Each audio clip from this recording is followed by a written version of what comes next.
out to Governor Newsom's office for a statement.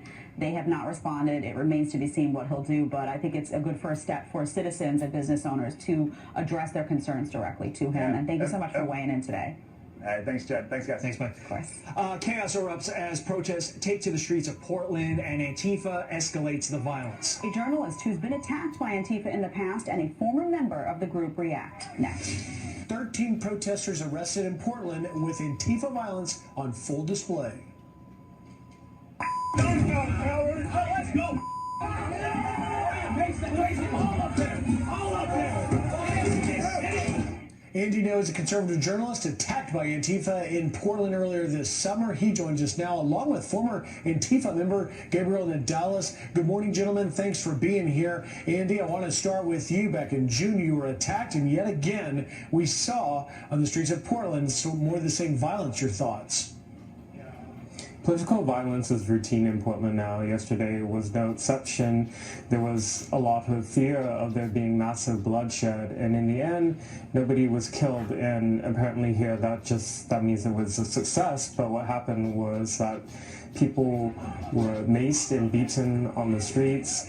You had masses of demonstrators come out to confront. Some of them confront physically a much smaller group of right-wing protesters, and in the footage that you're playing, how they targeted people were, once they were separated from the group, for example, walking to their cars, they would mob them, and some of them had weapons. You see, Gabriel, in the video we were playing, that's a hammer breaking the glass. The mayor out in Portland, Mayor Ted Wheeler, calling it a largely peaceful event. It looks like anything but, Gabriel. Yeah, but honestly, Ted Wheeler is just playing defense right now. He's on full PR mode. Remember, he put out 1,000 officers in the streets of Portland to prevent violence. They had one goal, and it was to prevent violence. And yet, we still saw it from Antifa. Honestly, this is exactly why we need to declare Antifa a domestic terrorist organization, because apparently a city's entire police force was not enough to stop Antifa. We have to be proactive about fighting against Antifa, not reactive. Well, when you say fighting against them, I want to ask you one more time, Gabriel. You know, when I was tracing the roots, you go back to the Battle for Seattle in 1999, this black bloc tactic, cover yourself, and now it's gotten to the level, as Andy was saying, it's every weekend, it seems like in Portland, there are these violent protests. Is it time, as President Trump is calling for, to label the Antifa a domestic terrorist organization? Yep. I definitely think so. I think that labeling Antifa a domestic terrorist organization is going to do two things. First of all, it's going to dissuade people from joining, and it's going to help us track people down. The second part, it's also going to send a strong message to college professors who think that it's okay to defend Antifa. Mm-hmm. Let me give you an example. At the University of Wisconsin, there was a professor a few weeks ago who wrote a piece claiming that Antifa was a form of self-defense. Well, I have no idea how trying to pull people out of a bus is a form of self-defense. Yeah. I mean, this is just ridiculous. We have to stop. And Andy, let me ask you, why did you go back? You went back to the streets of Portland. We saw your video yesterday, and yet you're willing to go back into the line of fire, if you will.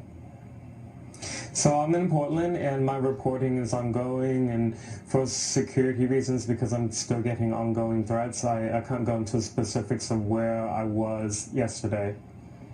And your thoughts, Andy, on the same thing Gabriel was weighing in on whether or not, let me show you President Trump's tweet very quickly. Here's specifically what he says, and we'll just put it up on the screen if we can, if we have time, where he says, major consideration is being given to naming Antifa an organization of terror. Portland is being watched very closely. Hopefully the mayor will be able to do his job properly. That's a reference, Andy, to the fact that there's no law really with which to prosecute those that attacked you. You think it's time for one now?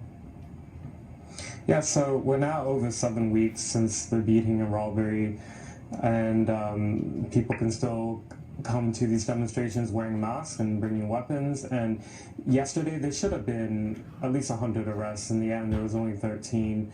You know, this was supposed to be the full show force of the Portland police, and what I saw was police retreating quite frequently, and then during those moments is when violence would break out, and then they would respond, but they wouldn't take preemptive actions. Gabriel, I want to ask you, you had a great op-ed on FoxNews.com about what it's like to be a former Antifa member, but there's a lot of young people out there that are maybe just starting to get their feelings of where they fit in the world, and they may be attracted to this anti-fascist movement. What would you say to would-be young people that might try to get involved now? Well, as you mentioned, Antifa sounds good. It really sounds good. But what I would say to these people is that it's not. Because once you get into Antifa, you realize how hateful and violent they are. You realize that they're not standing for something. They're not fighting fascism. They are the real fascists. All right. Thank you very much, Gabriel and Andy, for being out there and talking to us today. We should point out that it is also far-right wing protesters like the Proud Boys and others that do come and cause some of this to clash. Thank you very much for being here today, guys. Thank you. All My right. pleasure.